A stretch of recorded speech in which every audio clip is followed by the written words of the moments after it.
The reality is, if you chase people, you're not going to have true connection with them because the energy is going in one direction. They are clearly the kind of people who want or need to be chased, and you're not getting anything back, so it's not balanced. You deserve to have actual connection with people that you're in relationship with. You do not need to chase people. Hi, I'm Barb Nangle. I want to welcome you to my podcast, Fragmented to Whole, Life Lessons from 12-Step Recovery, where I help people heal their emotional, psychological, and spiritual wounds and make deep, lasting changes in their lives. I'm the founder and CEO of Higher Power Coaching and Consulting. I'm a boundaries coach who specializes in helping women who are focused on what others are thinking and doing and neglect themselves in the process. And I have coached hundreds of people on how to build healthy boundaries using my exclusive Build framework. On this podcast, I share my experience, strength, and hope from recovery. I don't support or endorse any particular 12-step recovery fellowship, and I don't claim to speak for any particular 12-step fellowship. I also don't believe that 12-step recovery is the only way to recover. You might need additional help. I'm an avid beachcomber who collects sea glass, shells, wood, and stones. I am a formerly closeted fan of the Hallmark Channel, especially the Christmas movies. Hello, Christmas in July. I wear fingerless gloves from September to June because my hands are always cold, so I have about 15 pairs. And I get a huge kick out of counting how many days, weeks, and months there are until my birthday or Christmas at completely random times of the year. My hope is that you'll find my words concretely helpful in improving your life, whether you're in recovery or not. If you like what you've heard on this episode, please screenshot it and share it on your social media and tag me at Higher Power Coaching.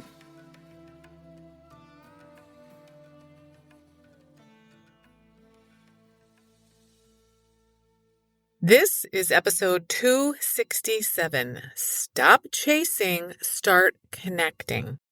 3 lessons from my recovery journey. I was talking with somebody recently, and somehow we came up with the notion of chasing versus connecting with people. So I wanted to explore that a bit because I really didn't understand until I got into recovery that all of my attempts to connect with other people were in fact me chasing them. This was certainly true for me about men from my romantic relationships to a certain extent, but not always. It was always the same with my friends. To me, chasing means that I put in way more work into maintaining the relationship and making social connections with them than they do. And connection means that we have some kind of reciprocation. We have the same kind of emotional investment, responsibility for maintaining the relationship, and the same kind of time commitment into the relationship. That is, on balance, the emotional work that I'm putting into the relationship is approximately the same as you, at least over time. The amount of time that I put into making sure that we connect is approximately the same amount of time that you put into making sure we connect, at least on balance. And the amount of responsibility for the relationship is relatively a 50-50 split. It's not one person is in charge of everything. In some relationships, there can be a natural balance of who does what, and that's fine as long as there's communication and agreement about it. For example, in my relationship with Chuck, I'm typically the one that's initiating social engagements with others for us as a couple. Or if someone else initiates contact with us as a couple, I'm the one that checks in with him and makes the arrangements with him to make sure that we can come together with that other couple. That is different than me putting in way more effort into our relationship with each other than he does, which is not the case. It's the most 50-50 I've ever had. If you're chasing someone, you're doing things like reaching out to them way more frequently than they reach out to you. You may continually ping them again and again on the phone, text, email, and or social media to make sure they got your message and to follow through with them. And it also means that you're probably the one that's making the social arrangements, deciding where you're going to go. And maybe you even pay all the time when you go out with them because you don't want them to bail on you. And actually, What just popped into my head was when I was a young adult, there was a friend in my brother's sphere of friends whose name was Jake, and he was literally a traveling party. He would drive around with a fucking keg of beer and an ounce of weed in his car all the time. And at the time, we were like, oh, that's so cool of him. And now looking back, I can see that he basically felt like I have to bring a keg of beer and an ounce of weed with me in order for people to want to hang out with me. I have to buy my relationship. I have to buy my way into a relationship with them. Now, if you're like Jake, that is chasing people. Even if they hang out with you, it's not a true connection. You're not in a balanced relationship with them. In addition to bringing more resources or relationship, you may constantly confirm with people, hey, are we still on for Saturday? Are you going to make it? Don't forget, or maybe don't be late because the doors close at 7:00. So if you're consistently sending them reminders or asking them questions, grasping after them, those are the kinds of behaviors I'd consider chasing. And I know those well because I did that my entire life before recovery. But I honestly did not know until recovery that that is not how normal, healthy relationships work. And that there's much more of a reciprocation and a sharing of responsibility for the relationship. If you desire to connect with others and you find yourself doing much more of the work, whether it's reaching out to them, paying for things, making all the arrangements, and all that kind of stuff, and they're not reciprocating, you could let them go because you're going to want to connect with people who have the same investment in connecting with you. Now, I didn't know that was a thing, and I didn't know I was doing all that chasing until I got into recovery. I mean, of course, I knew that I was doing it, but I didn't understand what it was about. When I started to realize that that was what was going on and that there were other options, I did not go to the people I was chasing and say, hey, I'm not going to chase you anymore. I just stopped reaching out to them all the time. What happened is that I barely ever see most of those people anymore. Now, I don't have any ill will against any of them. It's somewhat painful to know that these people who were supposedly my friends for years are not really willing or able to put any effort into the relationship. Or if they are, it's a teeny tiny amount. And that's really disheartening. But honestly, I was a different person when I entered into the relationship with them. I was the kind of woman who did all the work. So clearly they either want to be in relationship with all kinds of people like that, or when it came to the relationship with me, they just weren't willing to do the work to stay in the relationship. And it just really wasn't that important to them. And yep, that does suck. But the reality is it's good information. It's info, not ammo. I look at this as information for me to learn and grow from, not ammo to beat myself or anyone else up with. I come at this with curiosity. Like, what am I going to do about this now that I see this dynamic? Do I really want to be in relationship with people who don't appear to want to be in a relationship with me? At least not as badly as I want to be in relationship with them, or not as frequently anyway. True connection means that on average, you and the people you're in relationship with, there's a 50-50 shared responsibility. You are not making all the social arrangements, and they're not making all the social arrangements. You switch off from time to time who makes the arrangements, who's paying. Maybe the fact is that one of you makes significantly more money than the other, and that's fine. But people with true connection will have a conversation about that and not just expect the other person to know their situation or their thoughts or feelings about it. Now, if you're the one with less money, you could say something like, I really do want to do all these things you want to do, but the reality is my financial situation does not permit me to do that. So I can either bow out of this, or if you're willing to pay my way, I would be willing to accept that. I don't expect it, but I also hope you'll understand if I bow out. Or maybe let's say you're planning to go out to dinner with them. You could say instead, let's go out for coffee, or maybe go out for appetizers instead of a full-blown dinner. Have an actual conversation. Because people who are in real relationships and connected with each other want to face the reality of their lives with their friends and loved ones.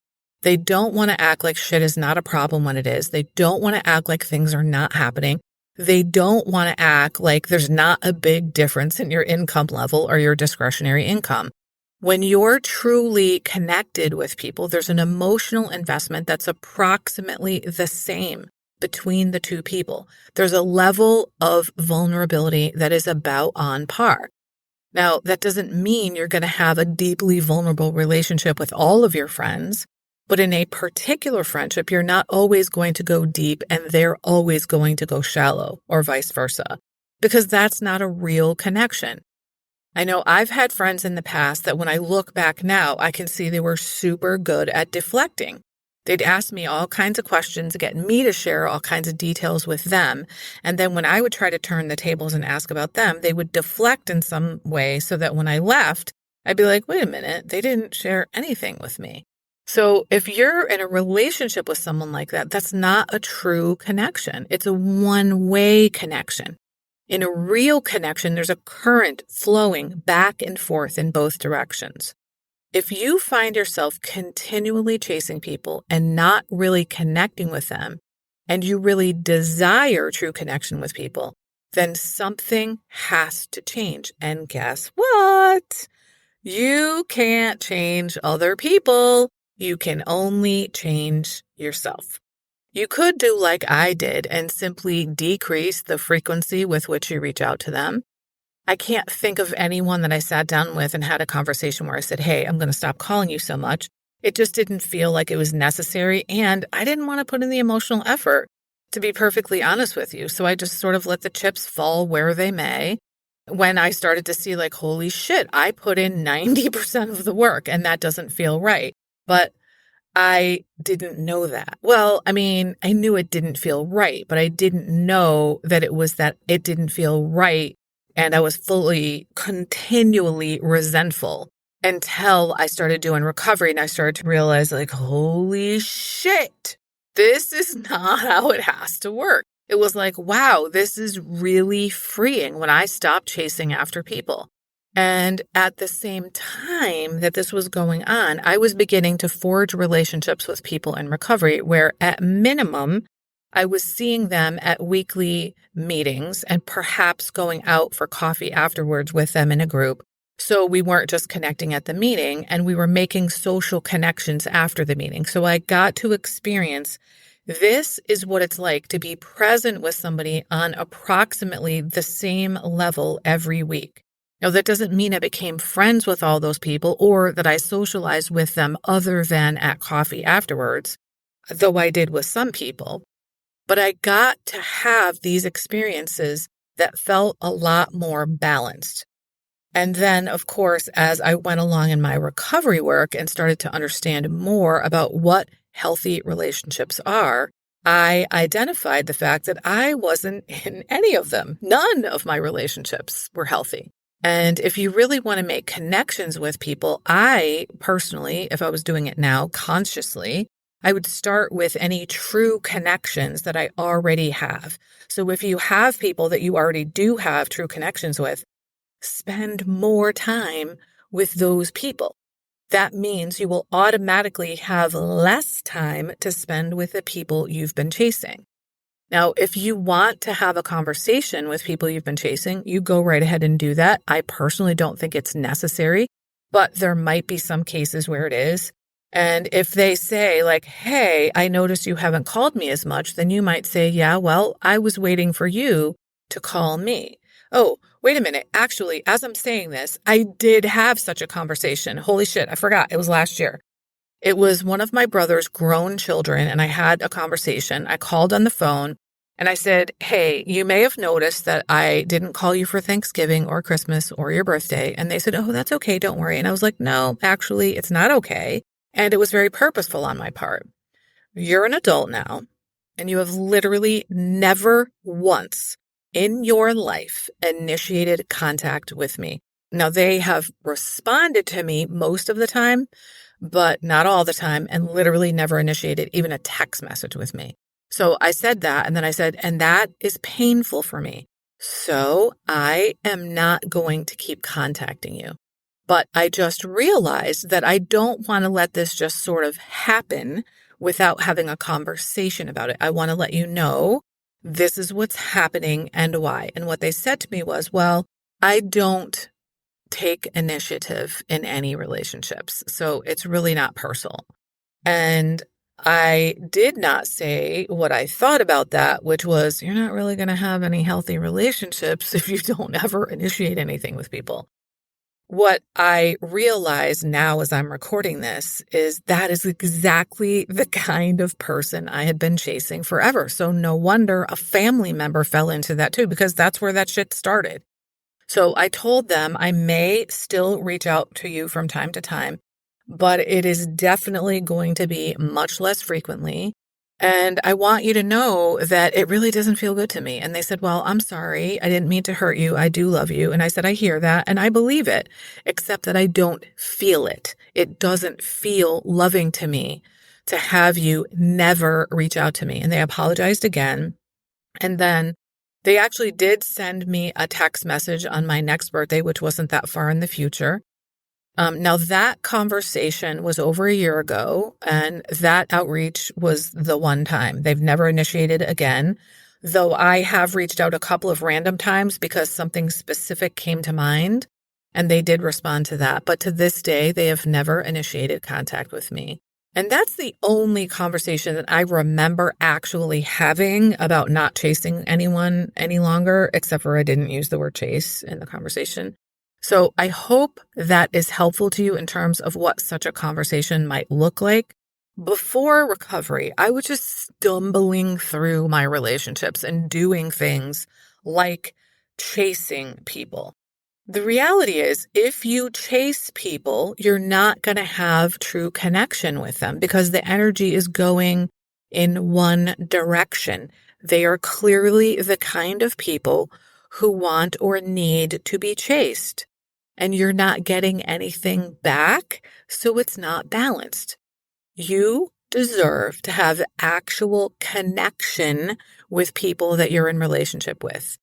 You do not need to chase people. And if you feel the need to chase people, then I think it's time to take a look at some of that.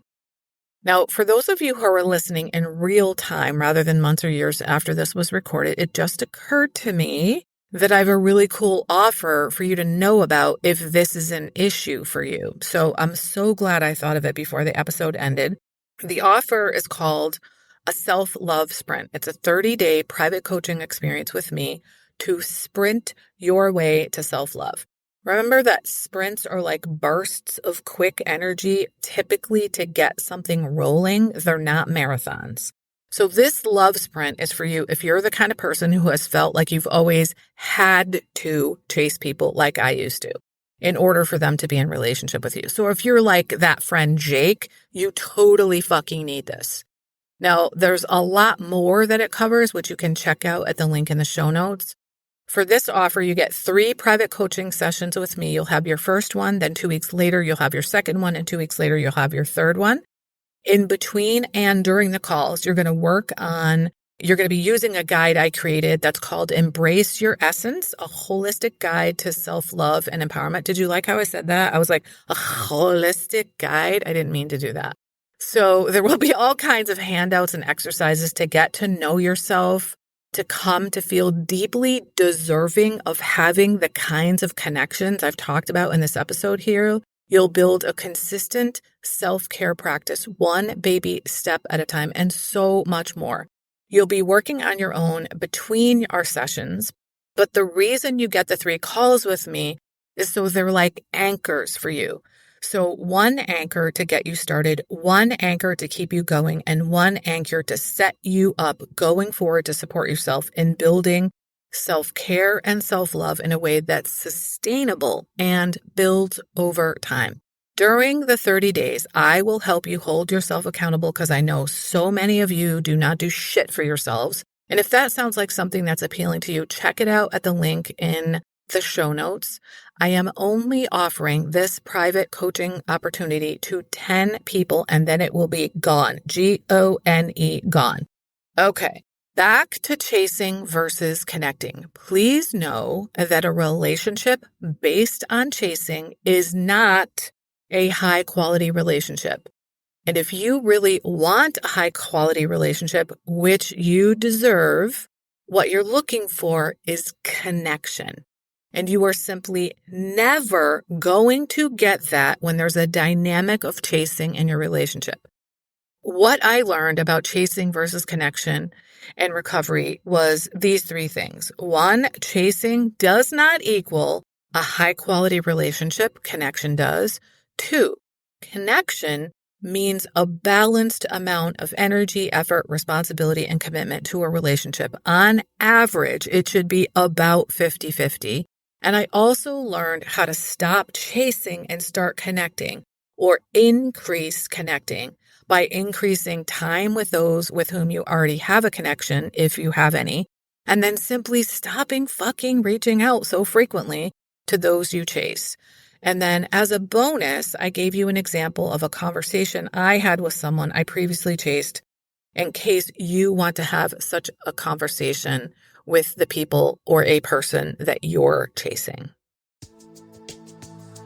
I was recently reminded by a friend that when I first started recovery, I didn't feel lovable. I almost can't believe that I used to feel that way, and that I kind of forgot something so profound, because I truly love myself now. And I want that for everybody. If you don't love yourself, there's literally nothing that can make up for that. I created something exclusively for my private clients, since many of them don't love themselves. And I've now opened up my private vault to share it with up to 10 people individually. It's called the Self-Love Sprint. You'll grow to love yourself and truly feel worthy, so you can stop saying yes when you really want to say no, stop neglecting yourself and putting everyone else first. Stop saying all kinds of nasty shit to yourself. That is not what people who love themselves and feel deserving do. You'll stop being afraid that others will think that you're selfish for taking time to care for yourself. This is also for you if you don't really know who you are because you've always been such a fucking chameleon.